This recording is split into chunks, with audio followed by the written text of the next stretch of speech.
नमस्कार दोस्तों, आज मैं सामान्य विज्ञान को पढ़ाऊंगी। इसमें 3 पार्ट हैं, भौतिक विज्ञान, रसायन विज्ञान और जीव विज्ञान। सबसे पहले मैं भौतिक विज्ञान के प्रश्न को पढ़ाऊंगी। इसमें पहला प्रश्न है, बिजली का प्रवाह सर्किट में कब होता है? तो ये हो जाएगा स्विच चालू होने पर। प्रतिरोध की एसआई इकाई क्या है? तो प्रतिरोध की एसआई इकाई हो जाएगा ओम।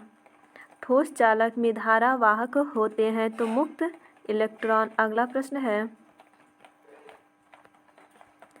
प्रकाश वर्ष किसके मापन की इकाई है? तो ये हो जाएगा 1 वर्ष में निर्वात में प्रकाश द्वारा चली गई दूरी की। अगला है, समान प्रावस्था में कंपायमान माध्यम के किन्हीं 2 सबसे निकटतम कणों के बीच की दूरी को क्या कहते हैं?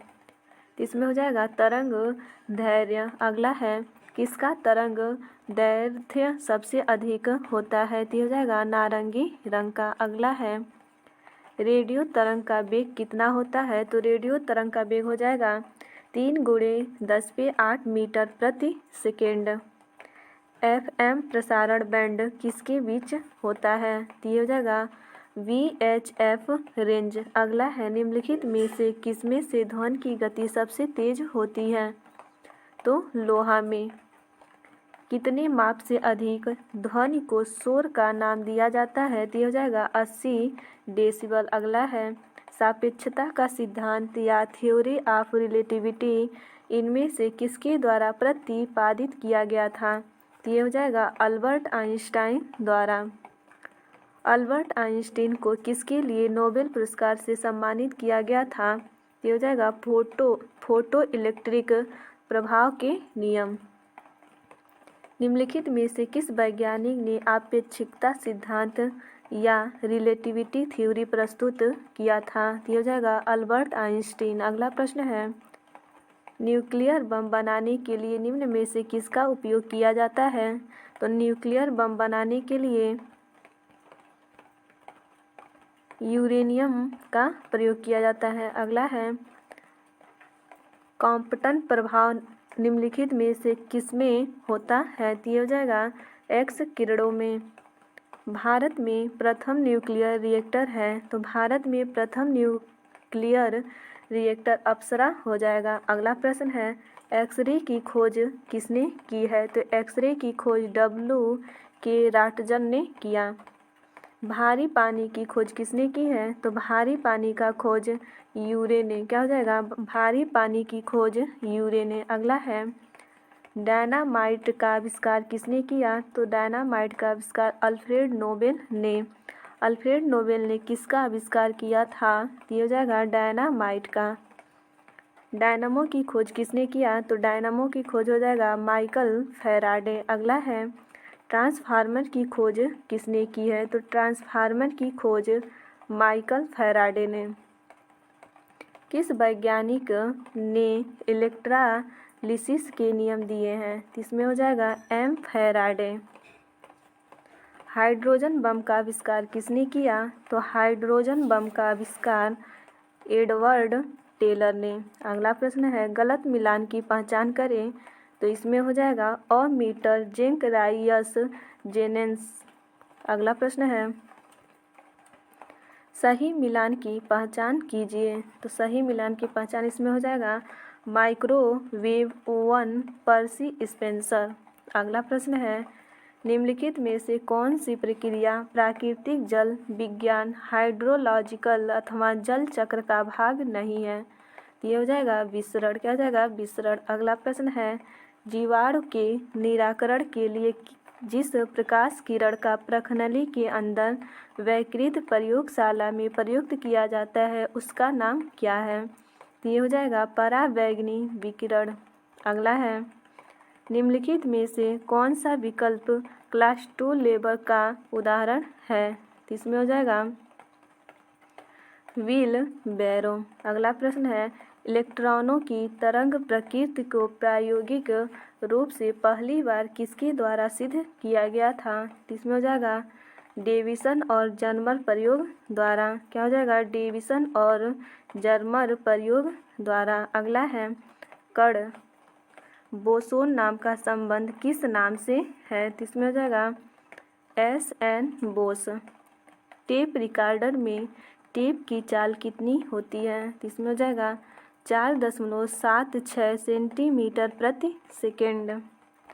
निम्न में विद्युत उत्पादन में सर्वाधिक हिस्सा किसका होता है? तो हो जाएगा ताप विद्युत का। अगला प्रश्न है, स्टीयरिंग में फ्री प्ले किस कारण आती है? तो ये हो जाएगा स्टीयरिंग में के ढीले होने के कारण। अगला प्रश्न है, सीटी स्कैनिंग में उपयोग होता है? तो ये हो जाएगा एक्सरे। क्या हो जाएगा? एक्सरे।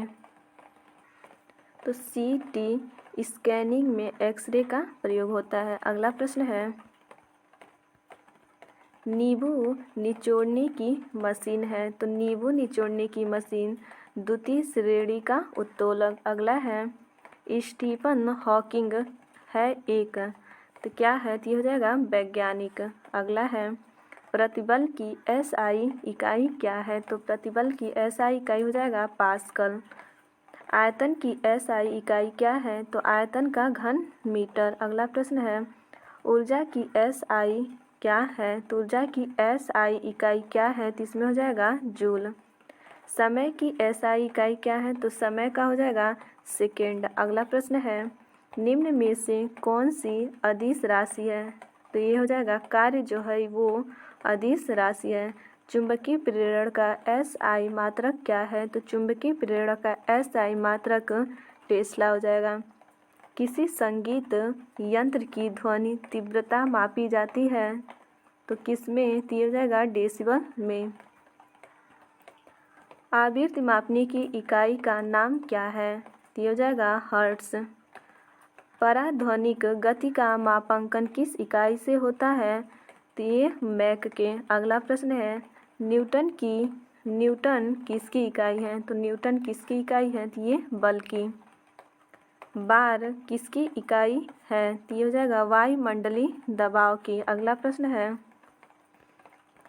कार्य तथा ऊर्जा की इकाई क्या है? तो कार्य का और ऊर्जा की इकाई हो जाएगा जूल। अगला प्रश्न है, यहाँ बताना है गतिशील श्यानता की एसआई इकाई है। तो ये हो जाएगा पास्कल सेकेंड गतिशील श्यानता की एसआई इकाई है। अगला प्रश्न है, निम्नलिखित में से कौन सी राशि का मात्रक जूल नहीं है? तो इसमें हो जाएगा सामर्थ्य। निम्नलिखित में से शक्ति का मात्रक कौन सा है? तो शक्ति का मात्रक हो जाएगा जूल प्रति सेकेंड। जड़त्व आघूर्ण का मात्रक है। तो जड़त्व आघूर्ण का मात्रक, इसमें आपका कोई भी ऑप्शन सही नहीं है।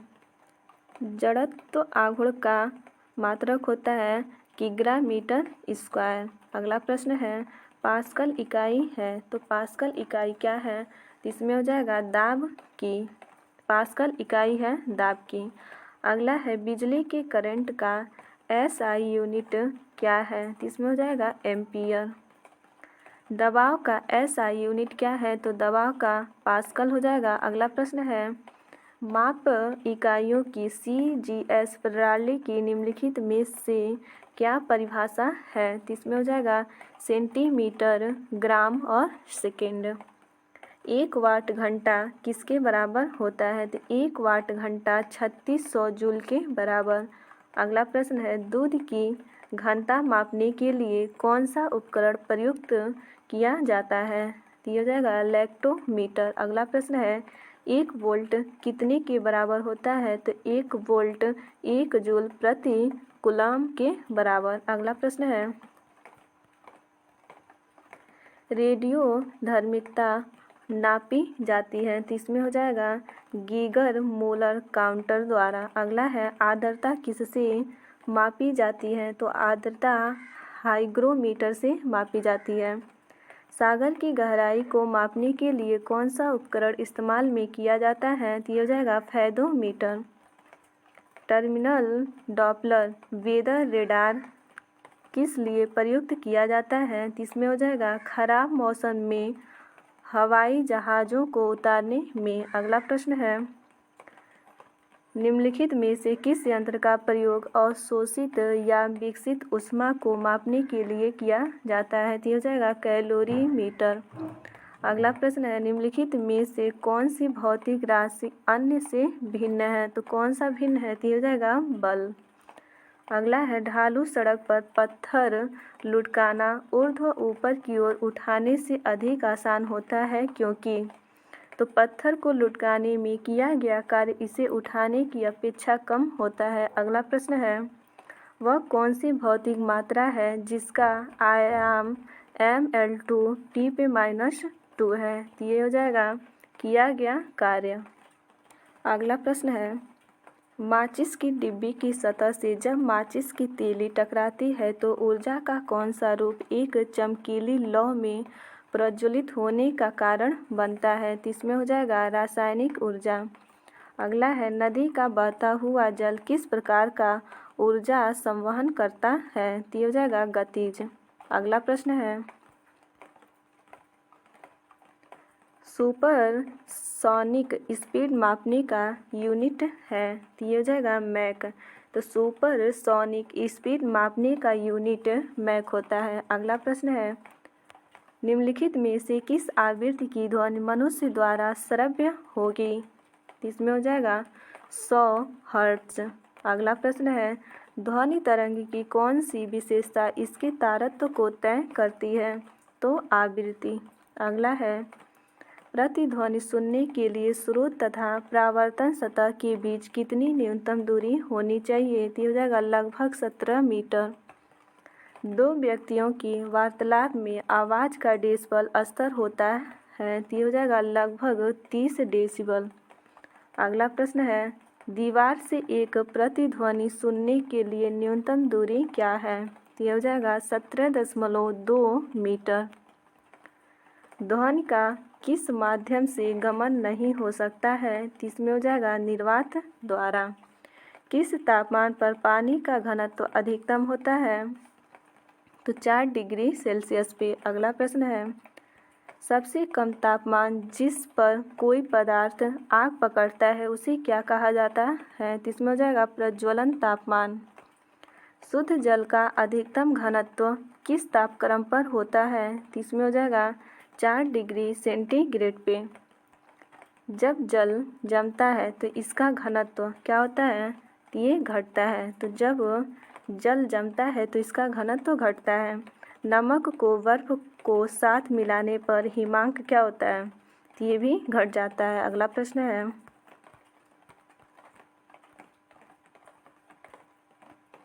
कौन सी धातु का ताप अच्छा सुचालक है परंतु बिजली का बुरा? तो इसमें हो जाएगा स्वर्ण। अगला प्रश्न है, दो कांच के गिलास एक दूसरे से एक के अंदर दूसरा चिपक जाते हैं तो उन्हें कैसे अलग किया जा सकता है?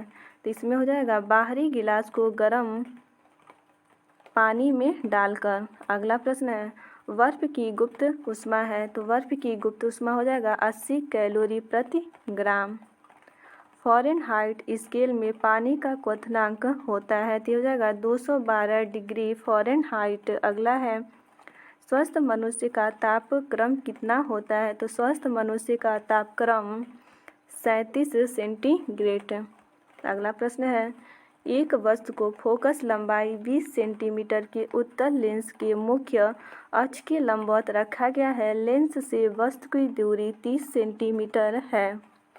बनने वाली छवि की स्थिति ज्ञात कीजिए। तो इसमें हो जाएगा 60 सेंटीमीटर।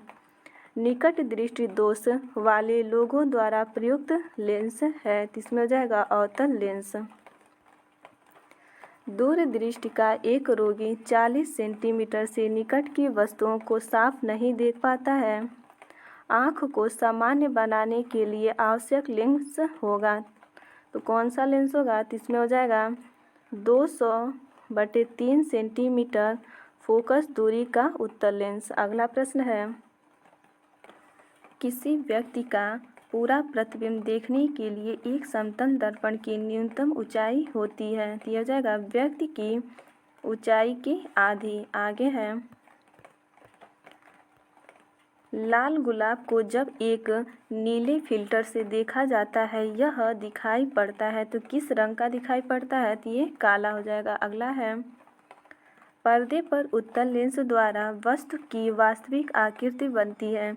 यदि उत्तल लेंस के ऊपरी भाग को अपारदर्शी कागज से ढक दिया जाए तो छवि पर क्या प्रभाव पड़ेगा?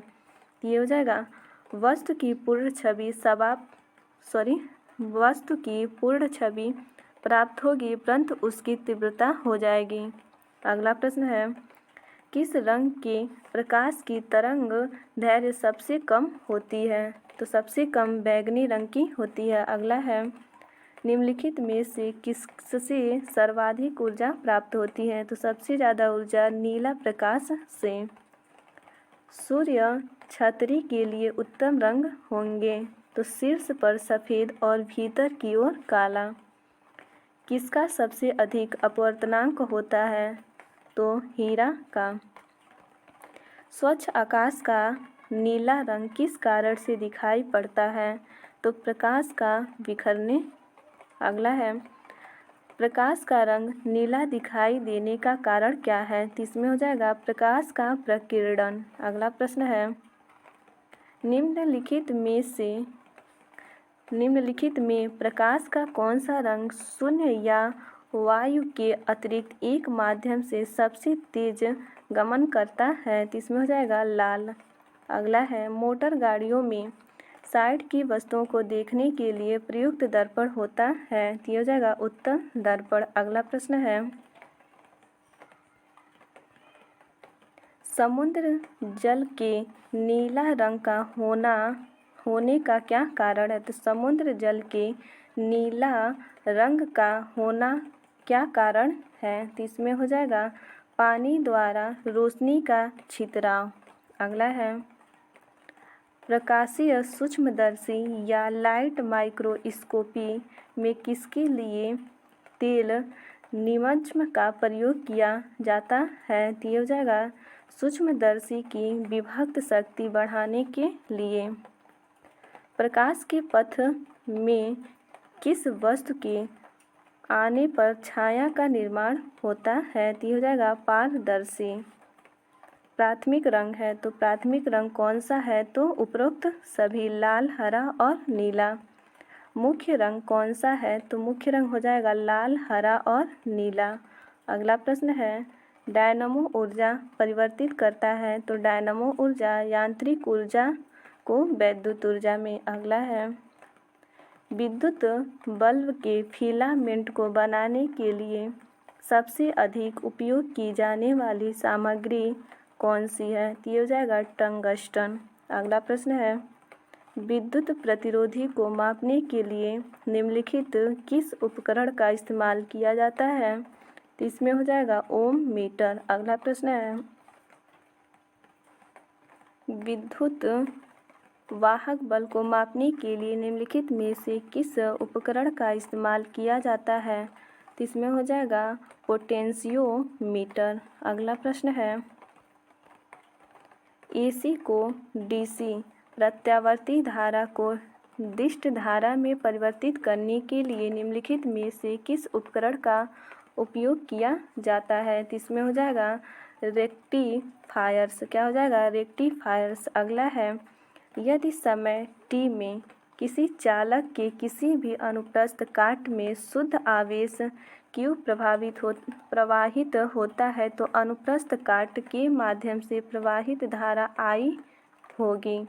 ये हो जाएगा I बराबर Q/T। अगला प्रश्न है, 12V के विभवांतर वाले दो बिंदुओं के बीच 5C के आवेश को स्थानांतरित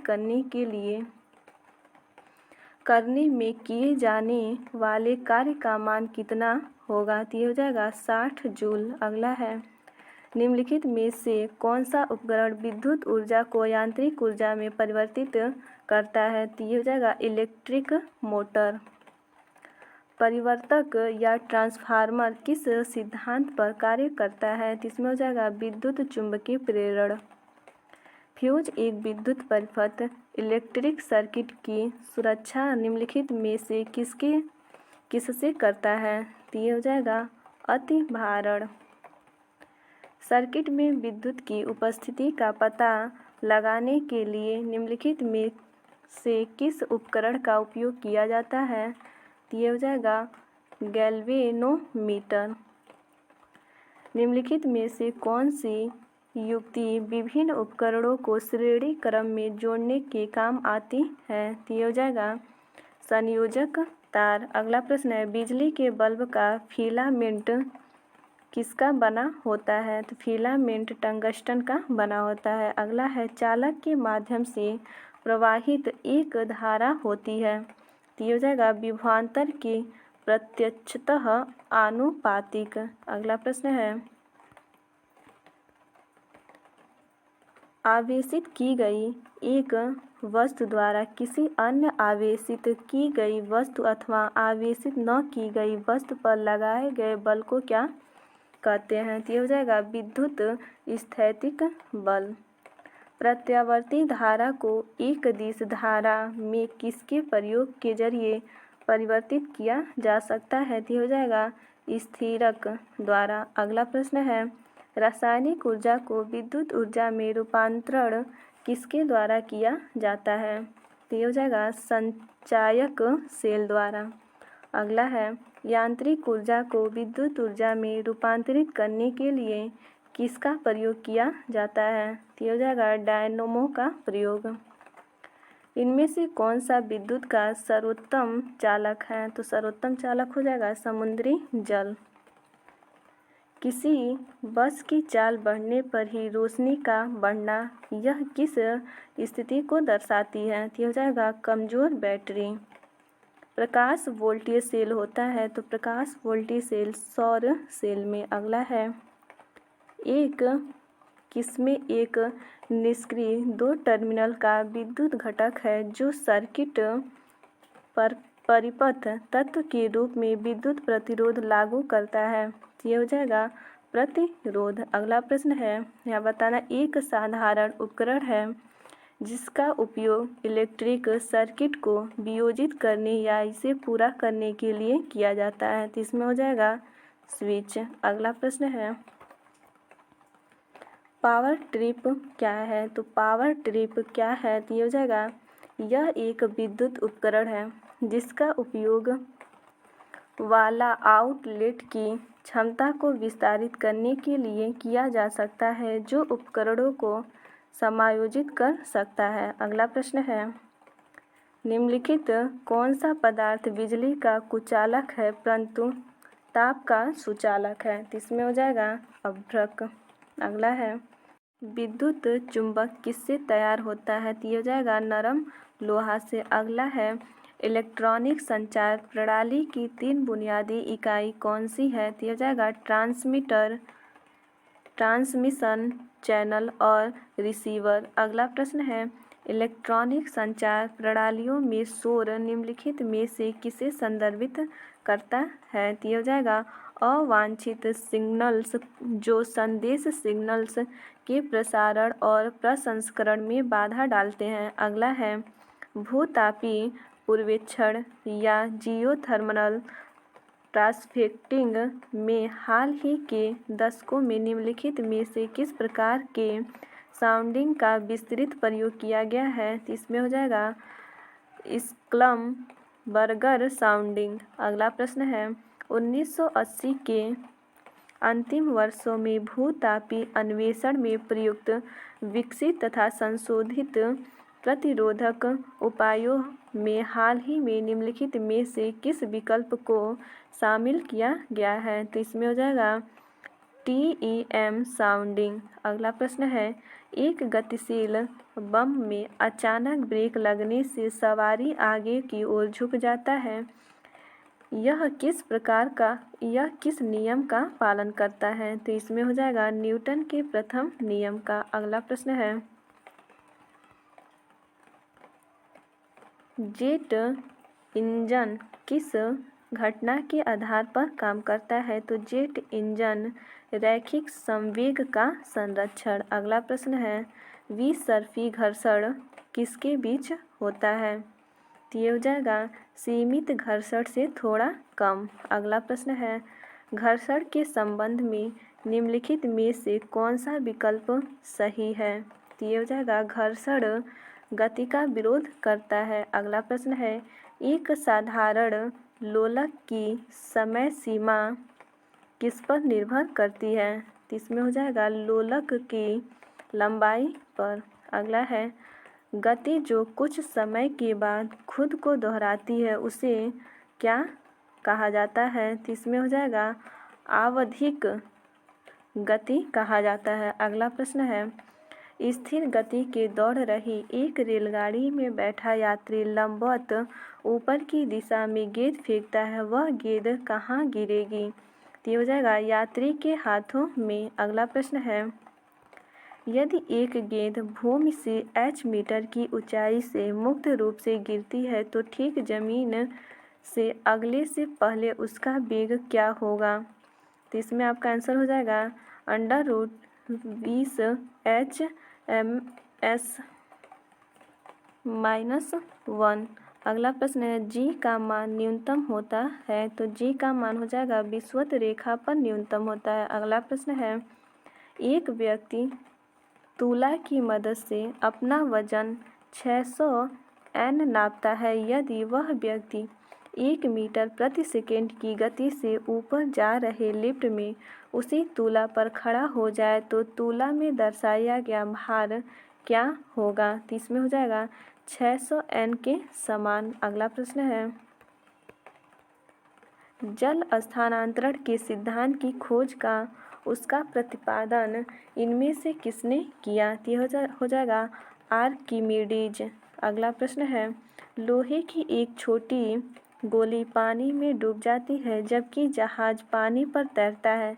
यह सिद्धांत निम्न में से किस वैज्ञानिक के सिद्धांत पर आधारित है? तो हो जाएगा आर्किमिडीज। अगला प्रश्न है, एक ध्वनि का वेग 700 मीटर प्रति सेकंड है और तरंग दैर्घ्य 35 सेंटीमीटर है। ध्वनि की तरंग की आवृत्ति की गणना करें। तो ये हो जाएगा 2000 हर्ट्ज। अगला प्रश्न है, निम्नलिखित में से किस उद्देश्य के लिए पराश्रव्य तरंगों अल्ट्रासाउंड वेव का प्रयोग नहीं किया जाता है?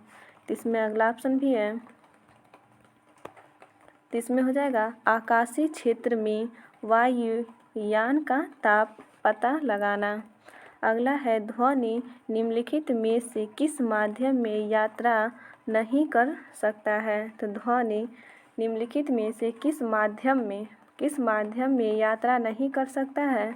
तो ये हो जाएगा निर्वात में। अगला प्रश्न है, निम्नलिखित प्रकार के किस विद्युत चुंबकीय विकिरण में सबसे लंबी तरंग दैर्घ्य होते हैं? तो ये हो जाएगा रेडियो तरंगों में। अगला प्रश्न है, निम्नलिखित में से कौन सा पदार्थ एक ध्वनिक पदार्थ है? तो कौन सा ध्वनिक पदार्थ है? तो ये हो जाएगा लोहा। यहाँ से आपके टॉपिक समाप्त हो गए ये वाले। यदि ये वीडियो आप लोगों को अच्छी लगी हो तो प्लीज़ लाइक एंड सब्सक्राइब ज़रूर कीजिएगा। धन्यवाद दोस्तों।